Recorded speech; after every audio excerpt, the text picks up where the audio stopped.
मेरा दृष्टिकोण, मेरी परिभाषा।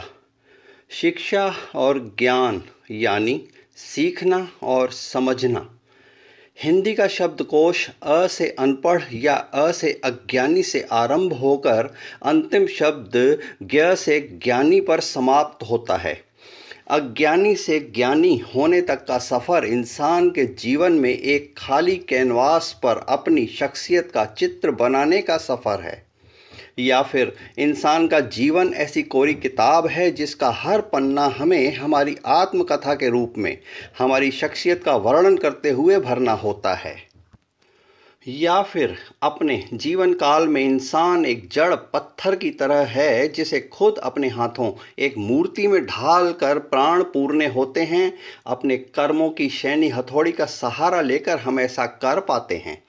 हमारे व्यक्तित्व में रंग भरने और मूर्ति को आकार देने में सर्वप्रथम सहयोग संस्कारों के रूप में हमें परिवार से मिलता है।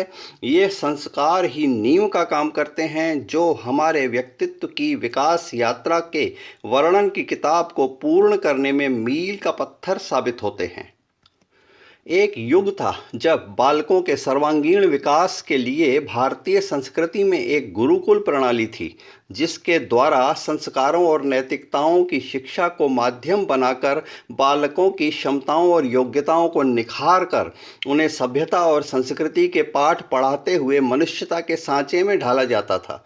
उनके नैसर्गिक गुणों को विकसित करते हुए तरह तरह के हुनर सिखाए जाते थे। तब संपूर्ण शिक्षा देने वाला शिक्षक ही गुरु भी होता था और छात्र ही शिष्य कहलाते थे।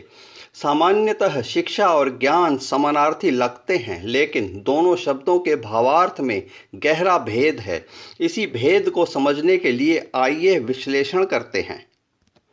वास्तव में तब शिक्षा और ज्ञान सीखने और समझने पर आधारित थे। कुछ भी सीखना शिक्षा के अंतर्गत था और समझना ज्ञानी हो जाने की निशानी था। कुछ सीखने के लिए पढ़ाई लिखाई का दूर दूर तक वास्ता नहीं था, चूँकि सीखना और समझना मस्तिष्क की खुराक है और जीवन में सारे क्रियाकलाप मस्तिष्क से ही ग्रहण होते हैं और मस्तिष्क से ही संचालित व निर्देशित होते हैं। देखने, सुनने, परखने की जन्मजात ग्रहणशीलता पर आधारित इंसान अपना दिमागी भोजन प्राप्त कर लेता है। उसी सीखे समझे के ज्ञान को व्यवहारिक जीवन में लागू करके भाषा के द्वारा समाज में बांटने वाले शिक्षक और गुरु कहलाते थे। सोच के परिवर्तन के साथ युग परिवर्तन होता है। आज का युग आते आते समाज की खुराफाती सोच और स्वार्थ ने शिक्षा का व्यवसायीकरण करके पढ़ाई लिखाई को बुद्धिमानी के साथ जोड़कर विश्वविद्यालयों के प्रमाण पत्र को नौकरियां पाने का माध्यम बना दिया, जबकि अनपढ़ और निरक्षर भी समझ के स्तर पर संपूर्ण ज्ञानी आज भी हमारे समाज में लाखों की संख्या में मौजूद हैं और साधारण पढ़े लिखे करोड़पतियों की भीड़ भी हमारी नज़रों के सामने है।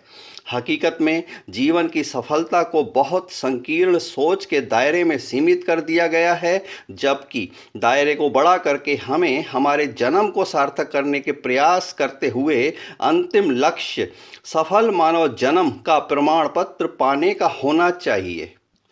शिक्षा या ज्ञान एक सहयोग मात्र है। हमारे जीवन को ऐसे लक्ष्य की ओर अग्रसर रखना है जहां खुद को कलंकित किए बिना मनुष्यता के प्राकृतिक सांचे में ढाल के अपनी जीवन यात्रा का अंत किया जा सके। हमारे सारे प्रयास इसी सार्थक स्वरूप को प्राप्त करने की प्राथमिकता के साथ उसी दिशा में होने चाहिए। सुमति के साथ उचित दिशा में गति ही हमारी नियति बनती है। दावा तो ये किया जाता है कि पढ़ाई लिखाई वाली शिक्षा हमारी समझ को विकसित करती है और हमें हमारे हक अधिकारों का ज्ञान कराती है।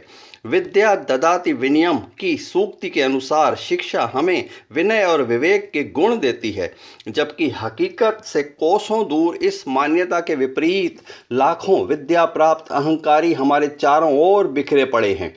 दरअसल शिक्षार्थी रहते हुए जिज्ञासा हमें सत्य की प्राप्ति को प्रेरित करती है और सत्य की तह तक पहुंच पाना ही ज्ञानी हो जाना है। जिज्ञासा एक प्यास है जिसकी तृप्ति सत्य का जल पीकर ही हो पाती है। जीवन की किताब का हर पन्ना अनुभवों से समृद्ध करता है। अनुभवों के सदुपयोग व दुरुपयोग की दो विभिन्न धाराएं इंसान को दो दिशाओं में मोड़ती हैं, जो हमारी शख्सियत को आकार देते हुए एक धारा राम तो दूसरी धारा रावण के आकार में ढाल देती है। हम किस आकार में ढलना चाहते हैं, ये चुनाव हमारी सोच विचार की गंगोत्री से आता है। हमारे दिमाग की गंगोत्री को हम कितना साफ, स्वच्छ, निर्मल रख पाते हैं या दूषित कर देते हैं, ये निर्भर करता है हमारी देखने, सुनने, पढ़ने की उचित दिशा पर।